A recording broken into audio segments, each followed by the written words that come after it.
About 5 years ago, I lived downtown in a major city in the US. I've always been a night person, so I would often find myself bored after my roommate, who was decidedly not a night person, went to sleep.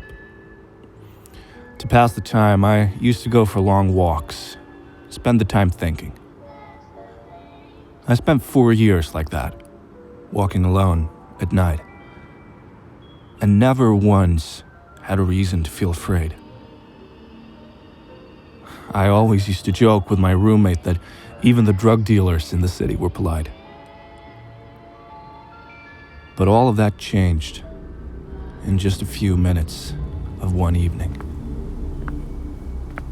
It was a Wednesday, somewhere between 1 and 2 in the morning, and I was walking near a police patrol park, quite a ways away from my apartment. It was a quiet night, even for a weeknight, with very little traffic, almost no one on foot. And the park, as it was most nights, was completely empty. I turned down a short side street in order to loop back to my apartment when I first noticed him. At the far end of the street, on my side, was the silhouette of a man dancing. It was a strange dance, similar to a waltz, but he finished each box with an odd forward stride. I guess you could say he was dance walking, headed straight for me. Deciding he was probably drunk, I stepped as close as I could to the road to give him the majority of the sidewalk to pass me by. The closer he got, the more I realized how gracefully he was moving. He was very tall and lanky, and wearing an old suit. He danced closer still, until I could make out his face. His eyes were open wide and wild, his head tilted back slightly, looking off at the sky. His mouth was formed in a painfully wide cartoon of a smile. Between the eyes and the smile there, I decided to cross the street before he danced any closer. I took my eyes off of him to cross the empty street. As I reached the other side, I glanced back, and then I stopped dead in my tracks.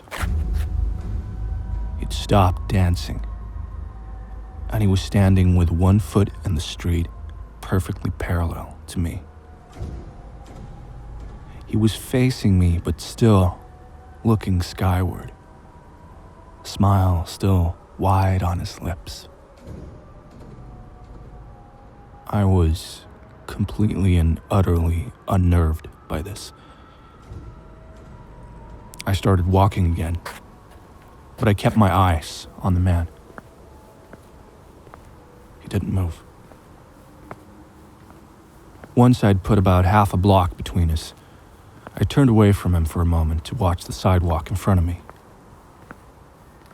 The street and sidewalk ahead of me were completely empty. Still unnerved, I looked back to where he'd been standing, to find him gone. For the briefest of moments, I felt relieved, until I noticed him. He had crossed the street and was now slightly crouched down. I couldn't tell for sure due to the distance and the shadows, but I was certain he was facing me. I had looked away for no more than 10 seconds, so it was clear that he'd moved fast. I was so shocked that I just stood there for a time, staring at him. And then he started moving toward me again. he took these giant, exaggerated, tiptoed steps, as if he were a cartoon character sneaking up on someone. Except he was moving very, very quickly. I'd like to say at this point that I ran away or pulled out my pepper spray or my cell phone or anything at all. But I didn't. I just stood there, completely frozen, as the smiling man crept toward me. And then he stopped again, about a car length away from me, still smiling his smile, still looking up at the sky. When I finally found my voice, I blurted out the first thing that came to mind. What I meant to ask was, "What the fuck do you want?" in an angry, commanding tone. What came out was a whimper. What the fuck? Regardless of whether or not humans can smell fear, they can certainly hear it. I heard it in my own voice, and that only made me more afraid. But he didn't react to it at all. He just stood there, smiling. And then, after what felt like forever, he turned around very slowly and started dance walking away. Just like that. Not wanting to turn my back to him again, I just watched him go until he was far enough away to be almost out of sight. And then I realized something. He wasn't moving away anymore, nor was he dancing. I watched in horror as the distant shape of him grew larger and larger. He was coming back my way, and this time, he was running. I ran too. I ran until I was off of a side road and back onto a better lit road with sparse traffic. Looking behind me then, he was nowhere to be found.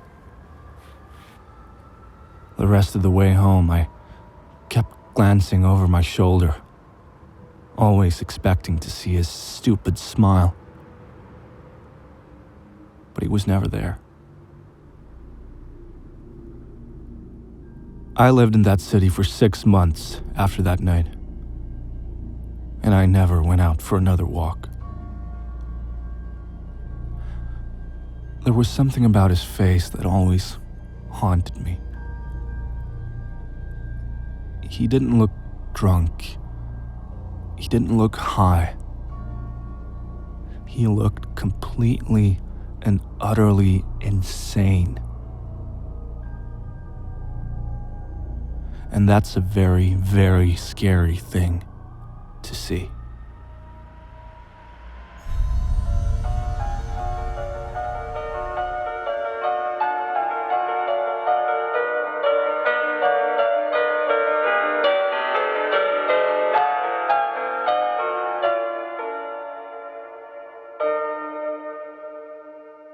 The first time I told this was to my roommate, who was appropriately mortified. The second was to a friend who simply joked, "Sounds like he was trying to party with you." Most of my other friends seemed to agree that he was either on drugs or going out of his way to try and mess with me. And to people comparing him to Slender Man, I should add, he was tall, normal tall. It probably doesn't help my perspective that I'm short.